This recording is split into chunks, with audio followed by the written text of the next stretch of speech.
Howdy friends, my name is James Willows and I made this video to explore if Bigfoot is really real. I grew up hiking and hunting and trapping and cross-country skiing the wilderness which surrounds Hungry Horse, Montana. Back in the backcountry, just hunting, fishing, having fun, enjoying life, and this is partly why I wasn't ever much a believer in Bigfoot, just because I figured, man, if anybody... Whoa, look at that, this road is closed. Think we'll slip down into there, hon? No. No, we'll be okay, babe. Watch this. Woo-ha! If anybody would have seen him, I figured I would have. But I've just come upon too many eyewitness testimonies, even though I haven't. This here is God's country. I'm going to one of my favorite fishing holes, and I got two of my favorite people with me, Les and Mary Jane. Les is starting to look a little like a Sasquatch. Howdy folks, beautiful outdoors here. Whoa, I got a good one. Got a good one. Uh-oh. Although we are not an epicenter of Bigfoot sighting, there have been incidents of local people saying they saw him. At a well-known bar up here in Martin City, a couple guys came in off the logging crew and said, "Whoa, we saw Bigfoot up in the avalanche slide." But I had heard enough tall tales in those establishments that I didn't give that much credibility. I've hiked into the deepest regions of Glacier National Park, places where I had to hike for 6 miles and then blow up a raft and paddle for another 4 miles. I've hiked from Montana clear to Canada. I've seen numerous grizzly bear. I've been charged by a grizzly bear up to within 25 feet, and I felt if anybody would have seen a Bigfoot track, it's me. So I didn't believe, because I felt no matter how elusive they are, they have got to leave tracks.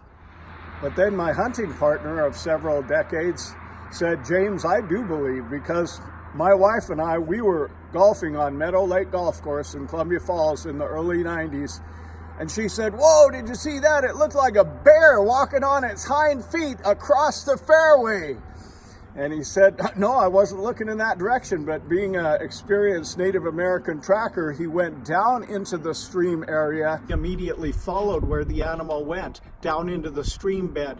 And he saw a large human-like impression with the mud still rising from there where the water had settled into the print. And I thought to myself, whoa, if he believes, this is probably true." I did not doubt him. He's a credible Christian man. But on the other hand, I've heard reports in the national tabloid that Bigfoot was injured and he's at the hospital in Whitefish, Montana, which is 17 miles away. And I checked into it and there was sure no Bigfoot at the hospital. So I really wanted to separate fact from fiction and find out for myself, from my frame of reference, if Bigfoot, Sasquatch, Yeti is actually a true existing creature or not. I felt I had a great platform for this investigation because I run a business called Willows Huckleberry Land, which is a huckleberry jam and pie factory. So I have about 180 guys ranging from young men to experienced mountain men in the woods for me all summer long picking huckleberries. Sometime I'm camping with them, picking myself. I've seen bears as big as Volkswagen bugs, without exaggeration. So I began talking to my huckleberry pickers who are in the mountains as a vocation, 9 to 5. And I began talking with my many customers. And several of them had experiences with Bigfoot. So what I've compiled for you in this video is first my own trek to the epicenter of Bigfoot sightings, Klamath, California, where I went on an extended hike into the actual nucleus of where they have been sighted and found what I felt was a really interesting construction of some kind that could be an ideal place for Bigfoot to hide, and looked like one may have even made it. And then I get into the eyewitness testimonies, which I have compiled for you, which range from entertaining to credible to bone-chilling, goosebump-getting believable. In my search for Bigfoot, I've come here to the California coast. just south of Klamath. So here is a map of the California coast that is most known for Bigfoot sightings, and the concentration is right here south of Klamath. Over 60 people make 8 Bigfoot sightings and find 70 sets of tracks. So I'm thinking this might be an area that would be promising to find some tracks. It's a closed road with a log, so people probably haven't been in there. Here's one of the slugs that this area is rather famous for. This here is called a banana slug. Closed road, log over the road, isolated wilderness area. This looks like a good place to do a search.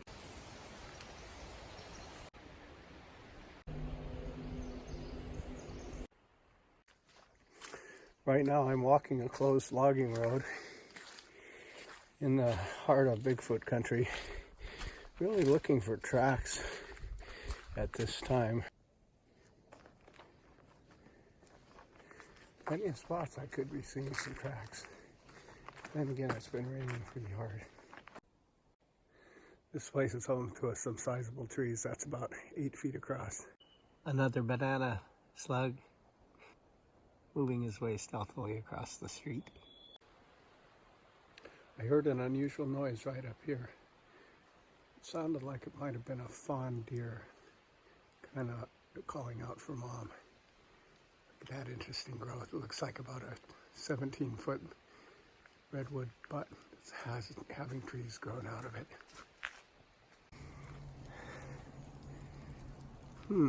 This looks almost like some kind of structure one may have made to stay dry. Let's see. Wow, what if one popped out right there? Oh, it definitely looks like it's had some purposeful construction, but it really is just a giant tree that underneath looked like somebody put some random. Oh wow, look at this. Look at this. It may have not been a Bigfoot, but it definitely looked like some kind of intelligent life put this together. It's quite a nice little dwelling inside here. It's a hollowed out trunk with a lid on it that somebody or something constructed. Do we see any tracks?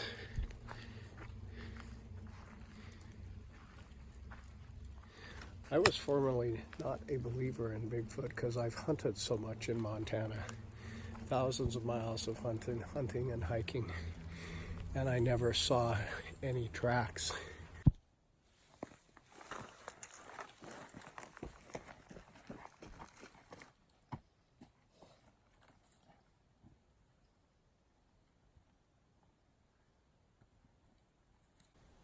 Well, I've enjoyed my Klamath, California Bigfoot hunt. It was after a significant rain, so the earth was fresh and the old tracks had been washed off, but I didn't see any. You know, a lot of times with hunting, you get started, you explore areas, you get a sense when you get into a population of any animal, talking to other hunters, doing forays into various areas. It takes a while to locate.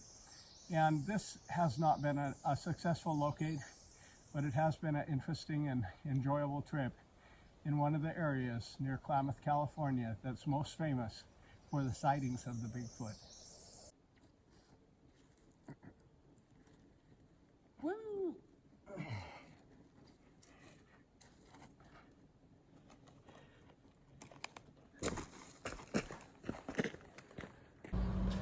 Well, I asked the guy working at the store here in Klamath if he'd ever seen a Bigfoot himself or had any experience. He says, no, but I believe in him. There was one seen out by the bridge here about 20 years ago. Well, I'm here near the Klamath Bridge where there was a Bigfoot sighting about 20 years ago. This is the home of the Yurok people, or they're also called the Klamath tribe. As I left the convenience store, I thought to myself, if I'm in a town where most everybody believes, perhaps somebody has seen him. So being a personable guy, I just began to go and ask people if they'd had any experience or seen him. After a number of people, I ran into this Native American fellow who had just got off work as one of the flaggers on construction sites, and he said that he had an experience where he saw him while out fishing. Some people I've showed this to said, man, I can tell he's had a few brews. Well, I could tell too, but I don't necessarily discount the story because of that. Because some of the guys that enjoy the great outdoors, they do enjoy a few brews. So though it's not one of the stories that convinced me the most, I found it interesting, and it did correlate with other stories I've heard in terms of the smell of the animal. Right, here's Mitch Schofield, and he's Colgrove. Go ahead and give us your name, sir, and then tell us your story. Mitch Colgrove. Nice. I've seen him in Tishtang, in Hoopa, where I live. Can you tell us how it happened? Yeah, we was just up there fishing, and he come running through. We smelled the stink smell. Thought it was a wild bear or a hog with Bigfoot. Wow, he came running through. Isn't that something? We were fishing on a creek. And what creek was it? Do you happen to remember? Yeah, it's up there in Tishtang. Tishtang? Yeah. Wow. And how tall was he? Oh man, he was good size. CF12. Yep. Like 7 feet or something? Don't forget now, you're my wife. Yeah, I gotta keep these wives under wraps sometimes. Yeah, all right. Wow, I appreciate you telling me your story. Yeah, man, that was good because it was a long time ago. But we had a lot of sightings. Yeah, a lot of sightings. Yeah.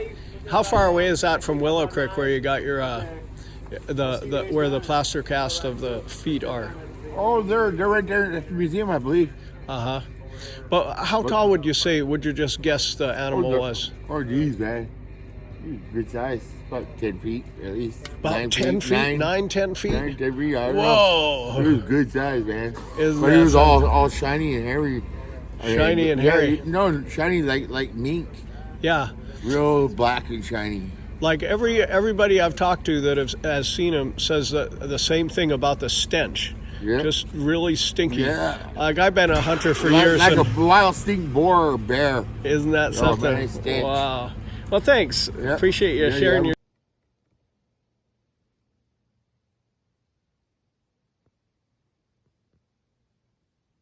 I found Ridge Cogrove's testimony very interesting because he had no incentive to make up a story to impress me. I didn't have some Bigfoot ban or Bigfoot hunter t-shirt on. I just looked like a dude on vacation, filming him with my cell phone, shooting the breeze like a couple of guys would. I showed the entire interview from start to finish without cutting it because I thought it might lend to the authenticity of the moment. Now, whether you believe this eyewitness account or you don't, it's historically very interesting because in 1860, in February, a group of guys came after the Wyout Indians with nothing but hatchets, knives, and clubs while they were in festival and mercilessly killed man, woman, child, old person. And the government stepped in after that and took the few that were left and relocated them to the Hoopa Indian Reservation. And there really aren't many of them left. And this individual is one of the few of that tribe that has remained. I did some research about the creek that he referred to and thought, man, where is Kishtang Creek? But actually it's Tishatang Creek that he referred to seeing the Bigfoot at. And there's a lot of interesting history as it pertains to the whole origin of the Bigfoot story regarding this area, because Monday, August 7th, 1958, a gentleman named Jerry Crew left his home, which was in a little hamlet of Sawyer. He was a broad-chested, short-haired, earnest, sober individual, and he drove out past Willow Creek, which was a regional hub for the loggers and lumberjacks. Crew drove through the Hoopa Indian Reservation and turned up on Bluff Creek Road. And that trek you saw, that was in the Bluff Creek Wilderness. Drew saw his friend William Shorty Wallace and gave a light tap on the horn, and Wallace waved him on through. He went up to where his dozer was parked and there took off his moccasins and traded them for his logging boots. As he got out of his truck and began to mount his dozer, he looked and saw large footprints all around his dozer. He thought, somebody's playing a trick on me. Then he got up on the dozer and looked down and was even more impressed because they had a beginning, an end, and a destination. Then he and William Shorty Wallace and some of the other guys converged and thought, what in the heck is this? Is this some kind of practical joke or what? And they began talking, and they dubbed whatever made those tracks Bigfoot, because obviously he had a big foot. And as the men gathered and looked at the prints and began talking and just exchanging stories, they exchanged stories of a similar sighting up around Wallace, and then they began talking about on a nearby logging trail sub-road, there was some vandalism of logging equipment that occurred with these giant footprints all around it. One of the incidents was that a 500-pound barrel of diesel was picked up and thrown down into this vegetated gully. There was no disturbance of anything walking down there, but the diesel barrel appeared to have been thrown by the large creature, which made the 19-inch tracks all around there.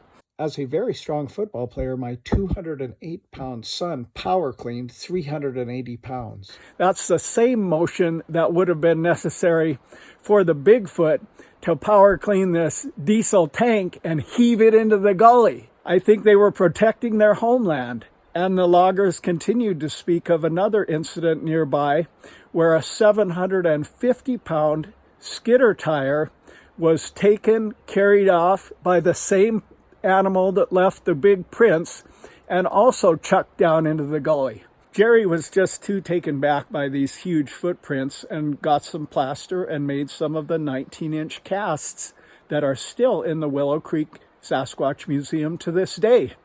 The Humboldt County paper took an interest to the story and documented and wrote it up with pictures of Jerry and his large footprint. And as they say, the rest is history. A legend was begun called Bigfoot. What's your name again, sir? Charles Tenorio.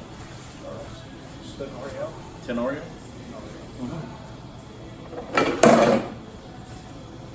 Hi, Mom. Hey, this is James Willows here with Charles Tenorio. In my business here, I'm always talking to lots of customers, and one of my little curiosities has been lately if Bigfoot exists. And I've had some amazing stories from some of my customers. And Charles here had an incident where an animal that was vertical in nature crossed ahead of his truck. He looks like a trucker. Are you a trucker, Charles? Yeah, Charles is a trucker, and they go thousands of miles a year, so they could very well see something. So tell us what took place there, Charles. About 2012, probably early part, passing by the Little Bighorn in Montana. And as I explained earlier, I've seen just about every type of animal out there, and aside from a wolf, of course, but this was no wolf. And it passed in front of my truck, but right outside of my headlights to illuminate it. But you could still see the silhouette of it because the sun was going down. And during that time, the light plays tricks on you. So I thought maybe it was a trick. But the way this thing ran across, it was on its 2 feet, but it looked like it was uncomfortable running. It didn't look like it was set up for speed or anything like that. It was really weird, but like 3 or 4 strides and it was gone, and I hit the brakes. Like I said, I thought my eyes were playing tricks on me, but yeah, I got goosebumps right away when I saw that. Wow, isn't that something? Yeah. Like I said, I can't confirm that it was or it wasn't, but I've seen moose, I've seen large elk, I've seen, mule deer, I've seen them all, but. One of the gals that told me a story from the reservation in Washington that's famous for Bigfoot sightings, Sasquatch sightings, told me that her sighting, the animal crossed the county road in 2 strides. And did it seem like it took quite a bit of territory per stride? Well, yeah, it was a 2-lane road. Probably about 3, maybe. About 3 strides across the 2-lane road. Could you tell anything about size, how tall it may have been? No, not from a big truck's perspective, because we sit up high. Yeah. But like I said, it wasn't a small animal, and you know, I was even telling my wife, if that was a bear, what was he doing on his hind legs? And the way it was running, like I don't know how to describe how it was. Almost like it was an uncomfortable run, like a large walk if you were to try to step over a puddle or something like that. That's the way it was. Interesting. It's really weird. Interesting. Was that a fairly remote area? Well, I would say yes. Down on the side road of Montana. Interesting. I really appreciate your sharing your story with us, Charles, as we're trying to discover if this is an actual reality or it's just a myth. So thank you. You're welcome. Happy birthday to you. Happy birthday to you. This is Vern, my milkman, and we were just chatting over lunch here, and he was sharing a couple of stories of a friend of his that encountered Bigfoot. Years ago, there was a kid that lived across the field from me. His name was Jerry, and into trapping, all the fishing outdoor stuff. And when he got older, he would take day hikes up to Mount Rainier in Washington State. Well, one day he decided he was going in for a few days to go fishing and do his stuff. And the story was told to me that Bigfoot had walked off the side of the hill and right onto the game trail that he was walking up, within 20 feet of him. Oh. It didn't do anything, didn't make a sound. It turned and just went up the trail ahead of him, and within just seconds it was past the ridge and over and gone. So the strides must have been really spaced out. Yeah. Jerry said when I got told the story, I had to ask Jerry, and all he could tell me is he'd never seen this animal before in his life in all the years that he hunted out there. He wasn't going to be 100% definite on that he was going to call it a Bigfoot, but he couldn't tell you what it was. But it was 7 to 8 foot tall and covered in hair. And when he seen it, it looked at him. It went up the hill on the trail, and he turned and left. And so that was his story. Did he say anything about the big strides? He said it wasn't very long before. It didn't take him long to cover 50 yards and up and over. You know, I had an Indian gal here in the store, and she encountered seeing one in Washington, and she said it crossed the road in 2 bounds. Yeah, I would say, if they're that tall, 2 strides. If they're 7 to 8 foot tall, their strides are so far out. I mean, they're probably 5 to 6 foot strides. Yeah. They can cover some ground quickly. I have a friend who's a sergeant with the Sheriff's Department in Washington State. What's his name? His name is Eddie Anderson. And he said when he was younger, him and his uncle was going up hunting. And they were over by Mount Adams, Washington, south of Rainier. And he said, and they came into this rock slide area. He says, and there's a creek running down the middle. He said it was just all big boulders for as far as you could see both sides. He says, and down at the creek was this big black thing. He said, and all of a sudden it stood up. He says, it didn't look like a bear to me. He says, but I was 12. He says, and within just a few seconds, he says, it was gone. He says, I never seen where it went. There was no trees close by, but it was just gone. He says, he goes, I swear it could have been a Bigfoot. He says, I never could really tell, but it did stand up on its back on the legs. And he says, from the distance it was big. Well, that testimony we just heard from the guy in California, he said it was black as well. The one he saw was black and shiny like a mink. Yeah, Ed never said anything about if it's shiny, but at 12 years old, trying to retell the story when you're in your 40s. Yeah. But he goes, I do think they're out there. And Ed's a very hard hunter. He does a lot of cougar hunting with his hounds and bear hunting, and he spends a lot of times in the woods. Go ahead and tell me again about that. Your brother-in-law in jail with the guy. Years ago, in probably about 84, my brother-in-law ended up in jail for drinking and driving. Well, while he was sitting in jail that night, this guy got arrested for poaching elk, and the game wardens had brought him into the sheriff's department to the jailhouse, and he was standing in the jail cell screaming about seeing Bigfoot and that it was going to get him and all this stuff. And the game warden walked up to him, grabbed him by his shirt, slammed him into the bar and said, if you don't shut your blankety blank mouth, you're going to disappear. The guy sat down, never said another word. My brother-in-law was just sitting there dumbfounded that this game warden would tell this to a guy. And he never understood until the next day when he kind of sobered up what was really going on. The guy had to see a Bigfoot. And the game department knew about him and just told him to keep his mouth shut. And what year was this? About 84. And where did this take place? Lewis County, Washington, right next to Mount St. Helens. Ah, interesting. Yep, right. It wasn't very long after it had erupted, so I'm sure it probably moved some of them out of their natural habitat into other areas. Theory, did the government make Bigfoot? You think of all the DNA testing on animals they've done, could they have created this? But then on the other hand, the Indians have been painting these things on rocks for over 1,000 years. So where'd they come from?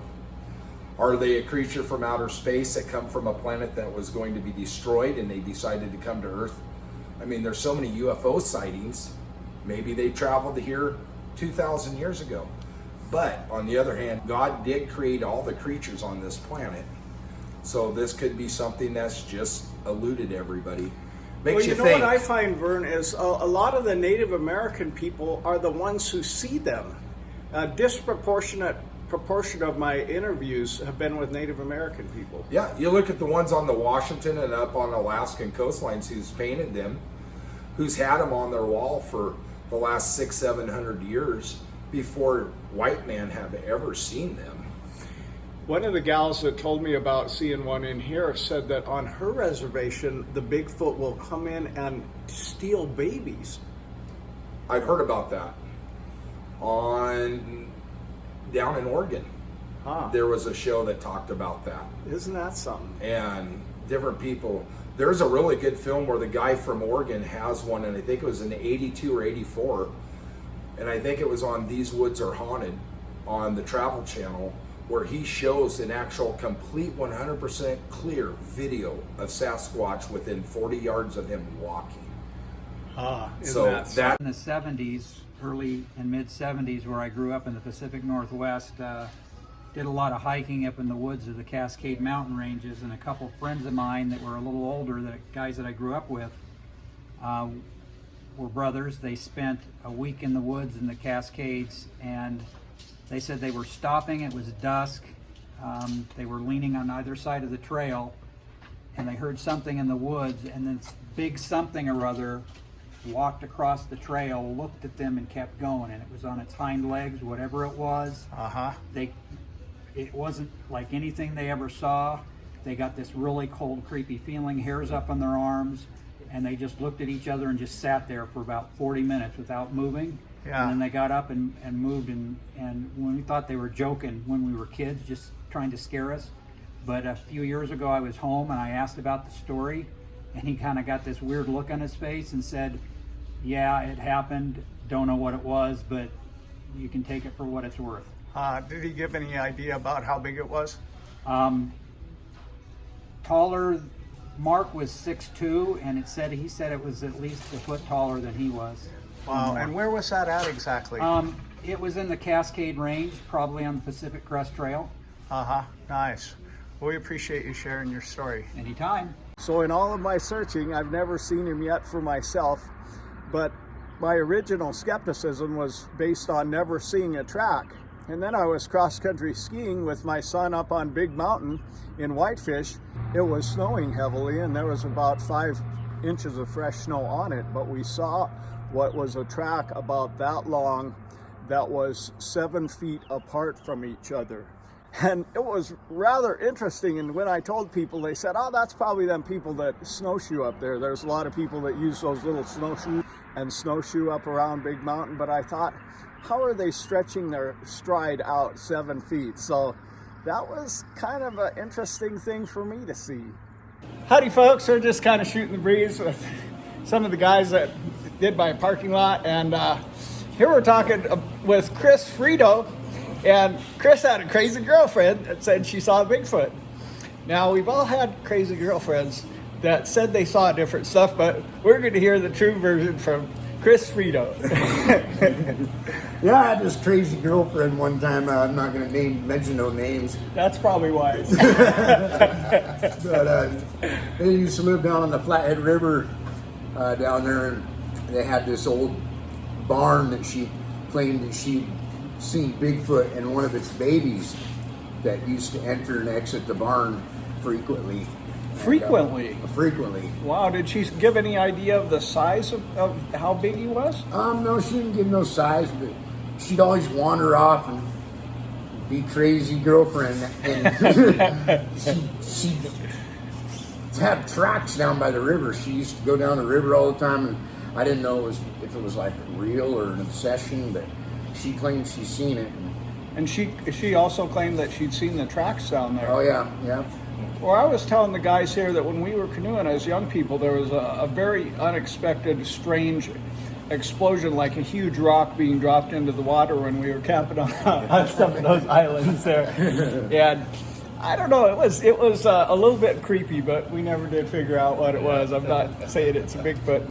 Well, great, thanks. And is your name spelled like the chip? That's W-E-T-O. Frito. Frito. Frito. Well, he's a heck of a good hand there. You got this, Chris. He could really run that stuff on there. He's a good sealer. He's a good sealer. So you never Jim know. makes a good burger. You're a Upland burger. Nice. Thanks, Chris. And when Chris told the story of his crazy girlfriend seeing one going in and out of their barn in the lower Flathead region, it brought to mind the creepy story I mentioned on the video, and I'll tell you the specifics of that. So my best friend Jay and I were canoeing from West Glacier to Big Fork. The first night we stopped at Blankenship. The second night we stopped upriver from Kalispell. But then after eating, we wanted to go a little further, so we went downriver from Kalispell. And as it was getting dark, we pulled into the spookiest island. It was just a kind of a spooky place because it had really big cottonwood trees. And there was a foggy mist surrounding it. And we pulled up into a little finger inlet that went toward the island with our canoe. Now those islands are remote. Not too many people even go to them. We beached the canoe and set up our sleeping bags without making a fire because it was already pretty late. I lay there in my sleeping bag for probably 50 minutes.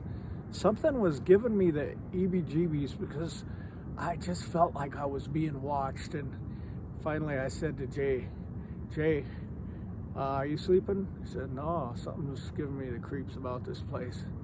And then as we were still laying there, kind of having the creeps already, then there was a huge curse flash in the finger inlet next to us.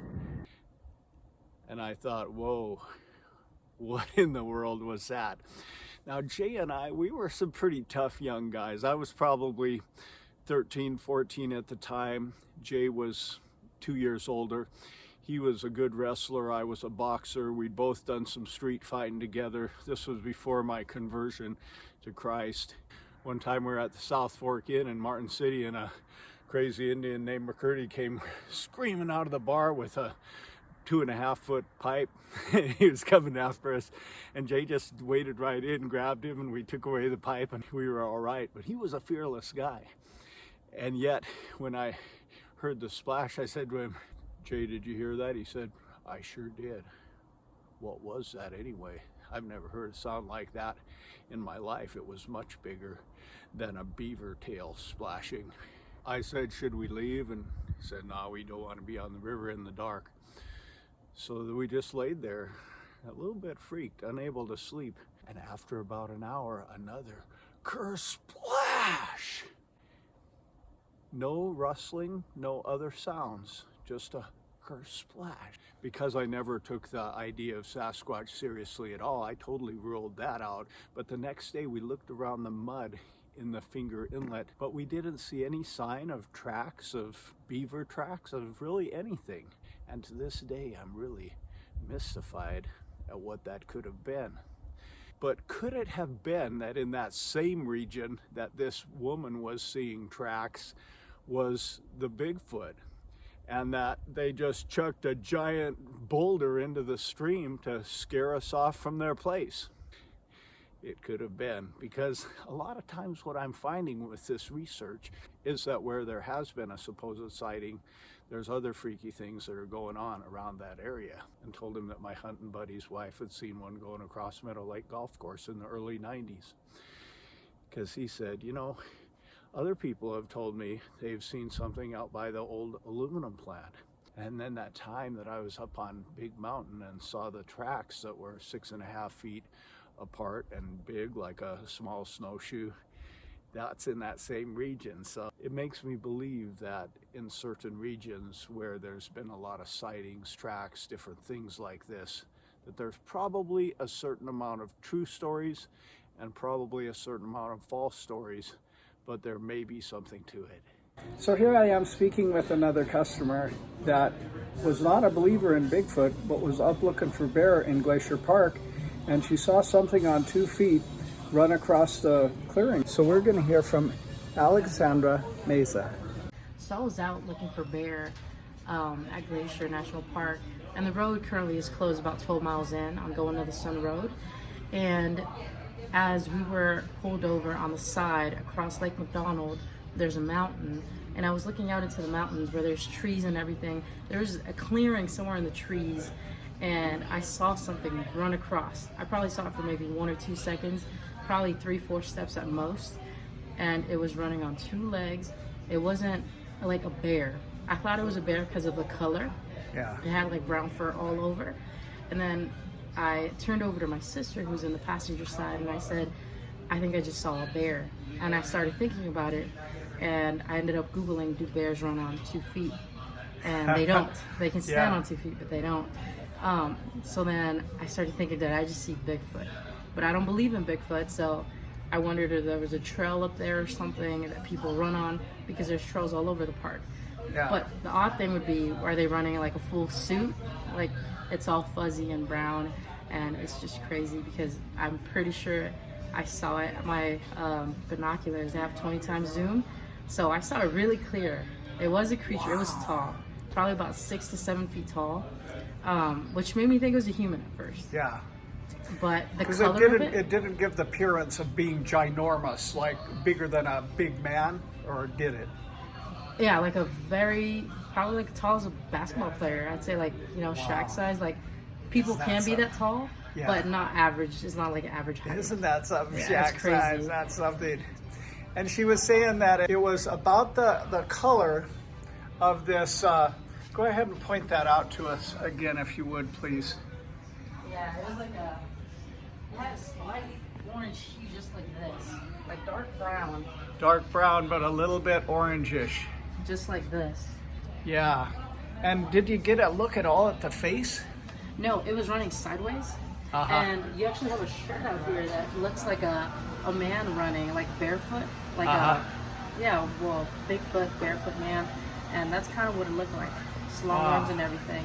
And I really thought it was a bear, because that's our goal. We've been going into like 3 national parks trying to find bears. Isn't that something? Yeah, but I doubt that it was, and I really think it was, you know, Bigfoot. That is really something. Did anybody else see any glimpse of it?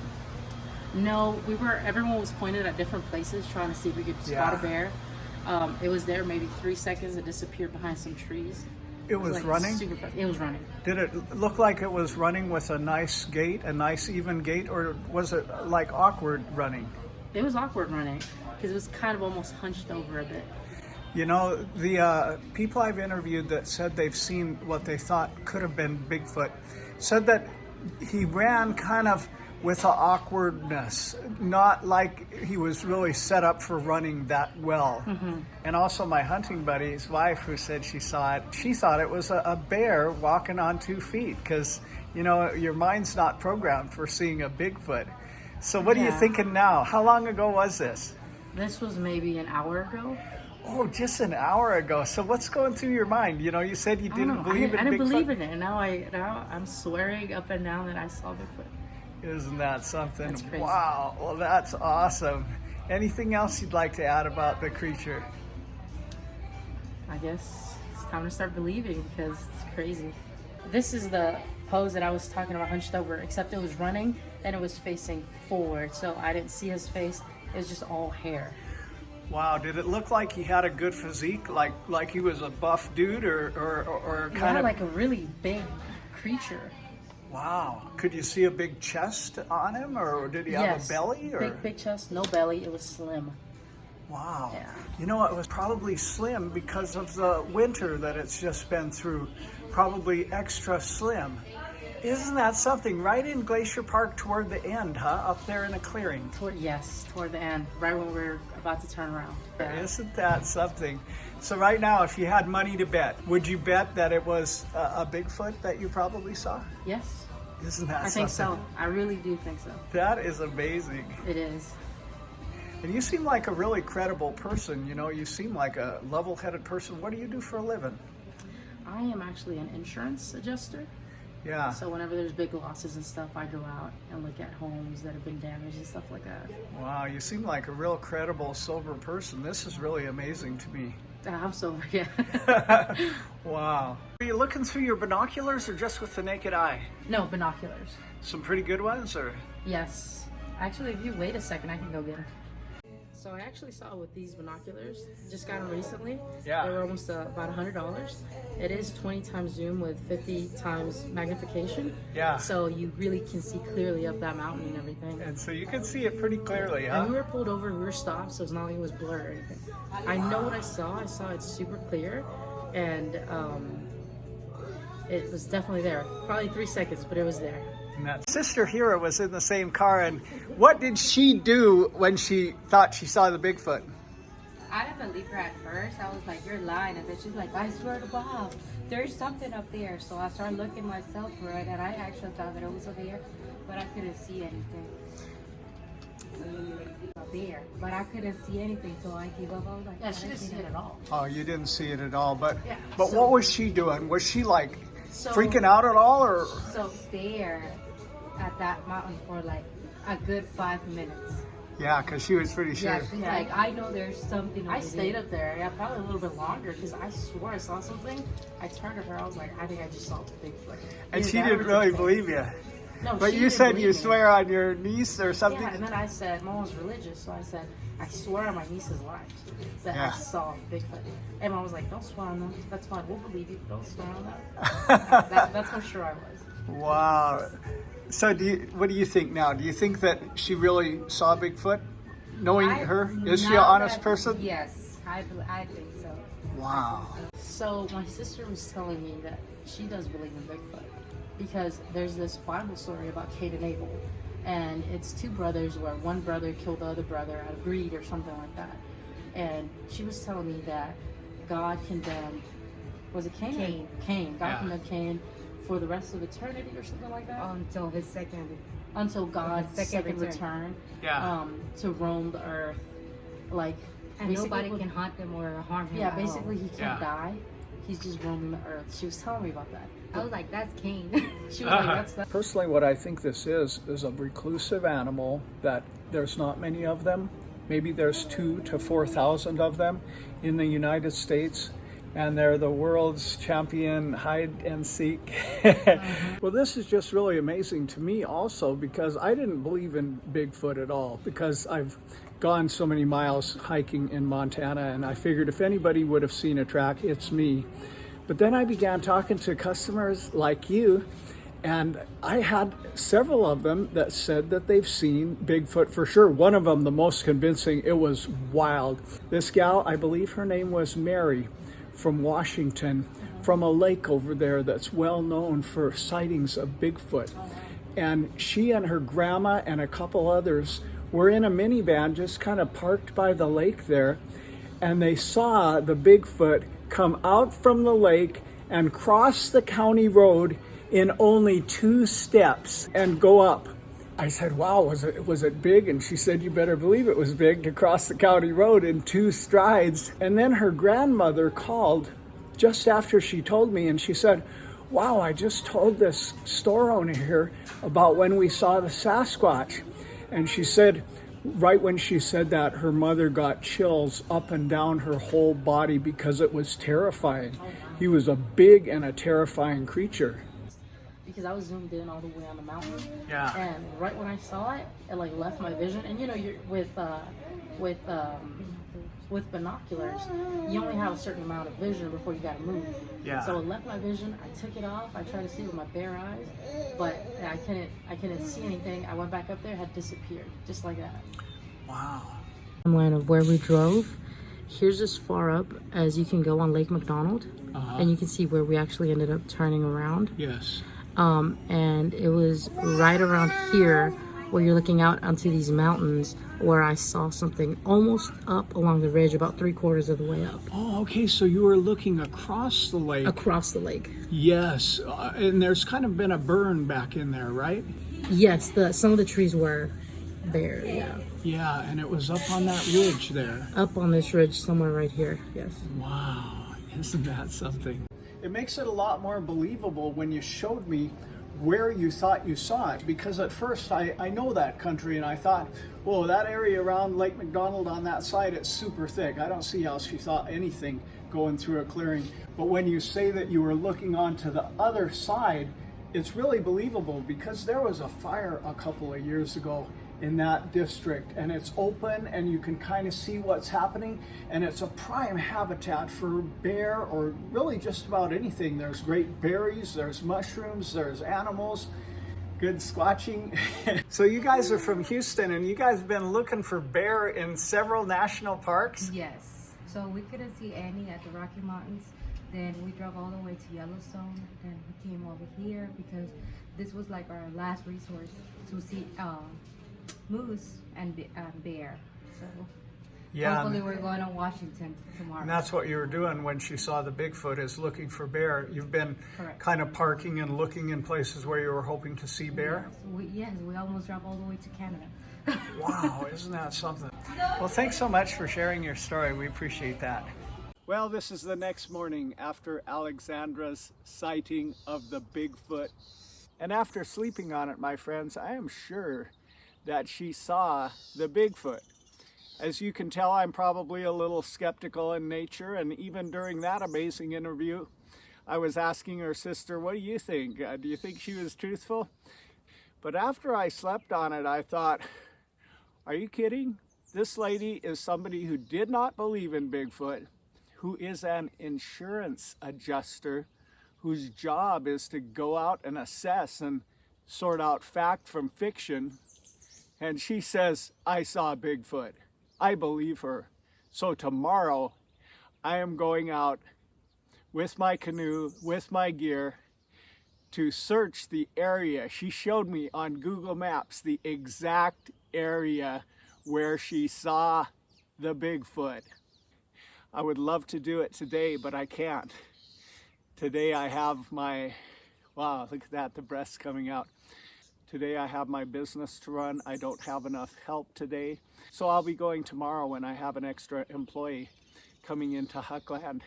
As it is, I am up at 6 a.m. getting ready to make another 100 huckleberry pies.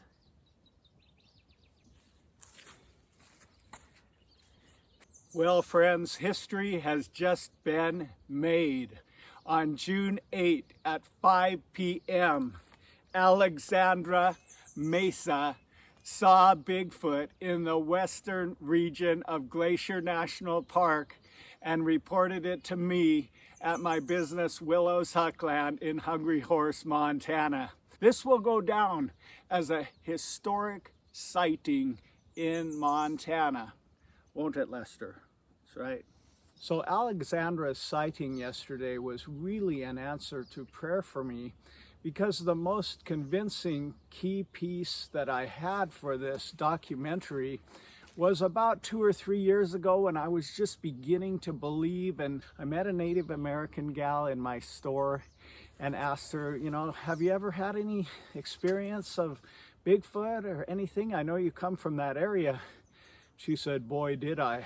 My grandmother and I were picking up some kids near the lake that's well known for the Bigfoot sightings on our reservation.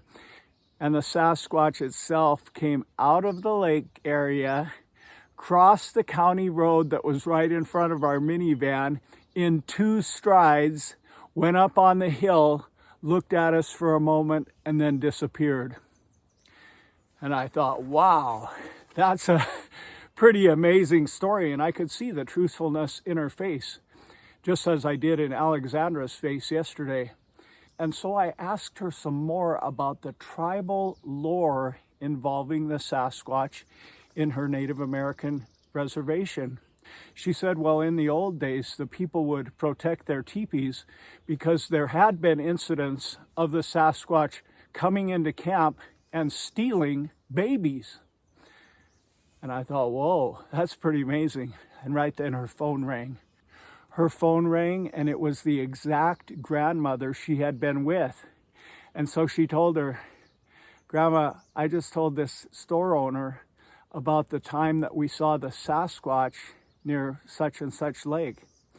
And she said that when she told her grandmother that, her grandmother said she got chills, goosebump chills around her whole body, because for her grandmother, it was a terrifying event. It was not a nice little fuzzy friendly event. It was terrifying because the creature was very, very large and crossed the county road in just 2 strides. And so I wrote all of her information down in one of my sales books that any of you who have come to my place see that we write the sales in. And yet I scoured those 3 or 4 notebooks and I could not find it. So I was praying, Lord, please help me find this. I'd like to finish this documentary. But in his typical do more than you ask or think way, instead of that, God sent Alexandra into my place yesterday, 1 hour after she saw the Bigfoot in Glacier National Park. And for me, that was a real answer to prayer. And for them, they felt it was a real divine appointment because her mother had just an uncanny draw to go to our gift shop. She knew that she saw something running with that unusual gait, and she Googled, do bears run on 2 feet? And she really needed to talk to me to kind of settle some things in her own mind. Well, you seeing anything up on that hillside, Joel? Yeah, I'm seeing some like regular wildlife, like deer, eagles. Nice. A few critters. Well, we didn't see the Bigfoot yet, but we saw this customer.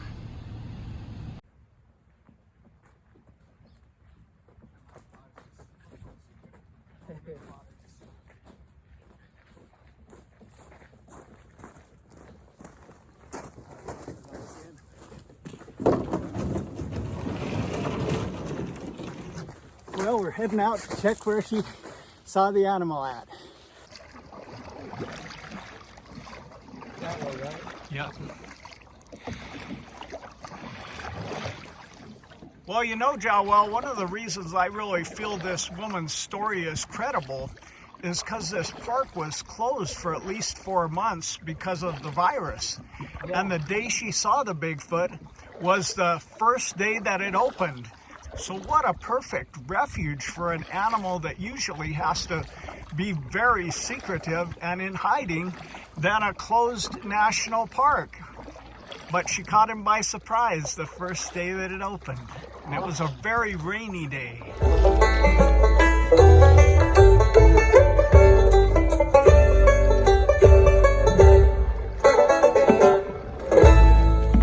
By what she described to me, I believe where we are looking at, where she was looking at, is right up in either right there or right there.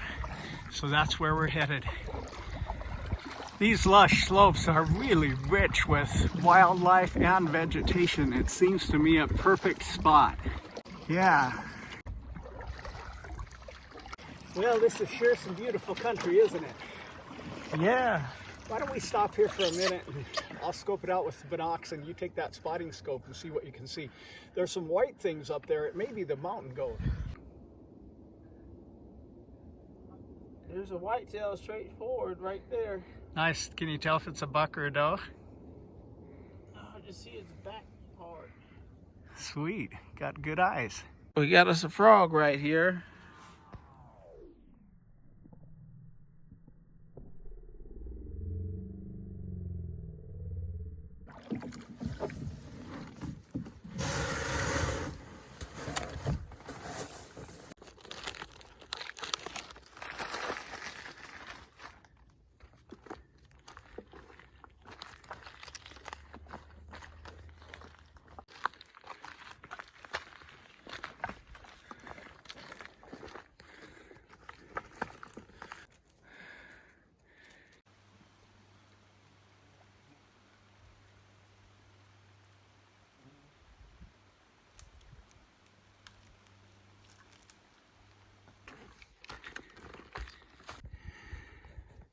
Joel and I are about 80 feet apart here, just looking for tracks as we go. We are seeing various animal tracks. We're just looking for you know what kind of tracks. There's a beautiful natural totem pole. Marks the spot. Not really.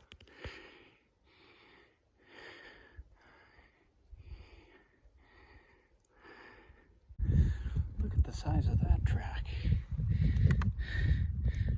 My guess is a moose. You can see the water in this log from the recent deluge. It was really raining the day it opened. This branch got dislodged from its spot.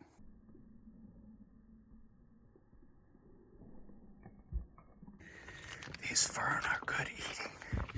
The Koreans call it gosari. Wild raspberry.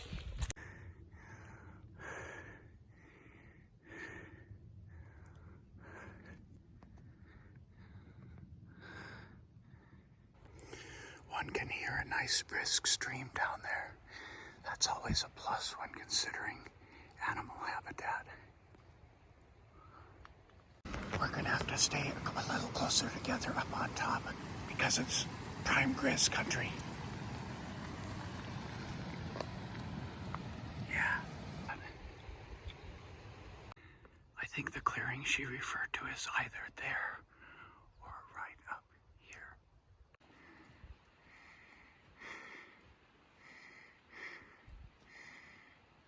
Beautiful eagle looking over something. Well, Joel, what's your summary after looking over all this country? Well, this is a mighty nice country. It's got fresh water rolling down the mountains. It's clear. The fire burnt everything clear where we could see right through the thicket. Yeah. Yeah. What kind of tracks did you see, do you think? I seen elk or deer, and I did see bear tracks because they were Really? wide. They were, you know, Nice. pretty much that's what I saw. Nice. Well, Joel and I hiked clear up to the top here, where I believe Alexandra pointed out that the animal was at, in this clearing here. And I didn't see any tracks. We were doing like we do when we hunt, get 80 feet, 100 feet apart and look for tracks. I saw plenty of moose tracks, I saw elk tracks, I saw deer tracks. This is a mean bear track right here. It's a wide one. That is a wide one. Look at that, and then it continues on. Wow, that disturbed some ground there. Look at that. That is a large track. Where does it go from there, Joel? We came up this way. It's almost like it turned back uphill or something. That is a sizable disturbance of soil right there, I'm telling you, and we didn't make it.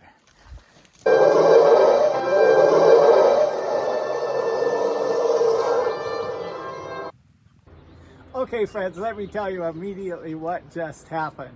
First of all, Joel really did see some big bear tracks? Or could it be the bear that walks uprightly tracks? We did see some big old tracks, but in my business, God has blessed me with a few good men. We don't need an army to guarantee a win. We just need a few good men.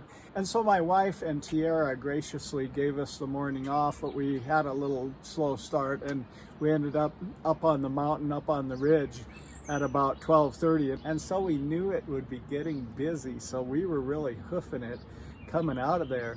And Joelle was filming me as I was boogieing on down the mountain. And when I saw the clip, I just couldn't resist making it look like I was running from a bear. The bear tracks were real. I was not running from a bear. We were just trying to get back to Huckleberry Land. This is where I live right here. Isn't it awesome? There is an eagle's nest, a bald eagle's nest right there. The Park Service does a good job managing everything here.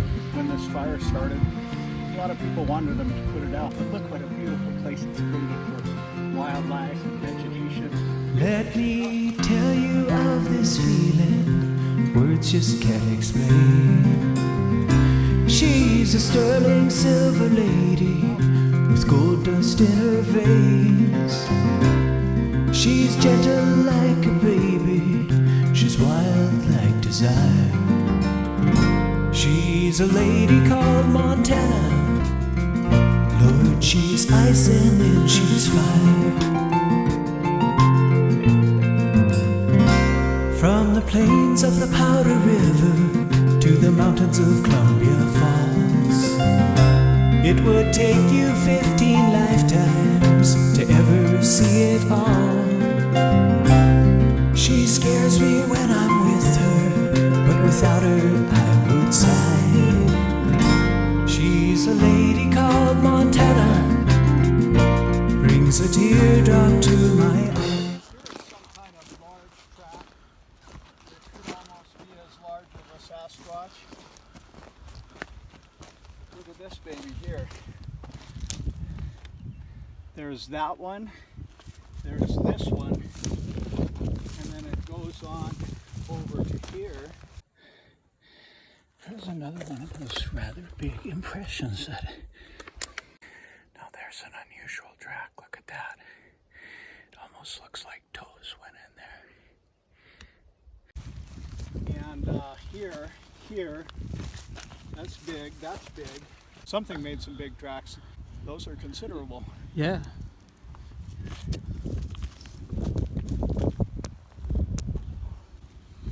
Probably good enough, we gotta keep going, but yeah, that was Keep on interesting. rolling. Those are some big tracks, aren't they? Yeah. Big tracks. Here's an unusual stone with a hole in it. Look at that. There's another impressive track. Could be the 2 feet of something together, but that would be big enough to be a Bigfoot. Let's see what else there is here. There's the next step. Probably an elk with the 2 feet being together. Well, it's definitely a lush area that has a lot of wildlife. I just saw where about 3 or 4 elk went through. Wow, without using a GPS, I did pretty good. I landed myself right back at the canoe. There and back again. Well, we had us a good hike up that mountain. And up on top when we gave the report, I didn't have anything special to report in terms of tracks, but on the way down, I found that set that was actually very interesting. It was definitely a large mammal, having a big track, about yay big. Well, now a little more canoeing. I love canoeing. I've taken, when I was young, we'd take our Coleman canoe down the middle fort, class 4 rapids, and people thought we were crazy, and we were. Well, it's a good thing we're getting back when we are, John. Well, it's getting a little bit rough out here. I've been on this lake with 2-foot whitecap. Lake became a little rough on the return voyage. She's gentle like a baby. She's wild like desire. She's a lady called Montana. Lord, she's ice and man, she's fire. And finally, friends, I'm really trying to make a positive difference in my world with my YouTube channel. So if you could hit subscribe and put on the notification bell, I would appreciate it. Well, friends, after researching the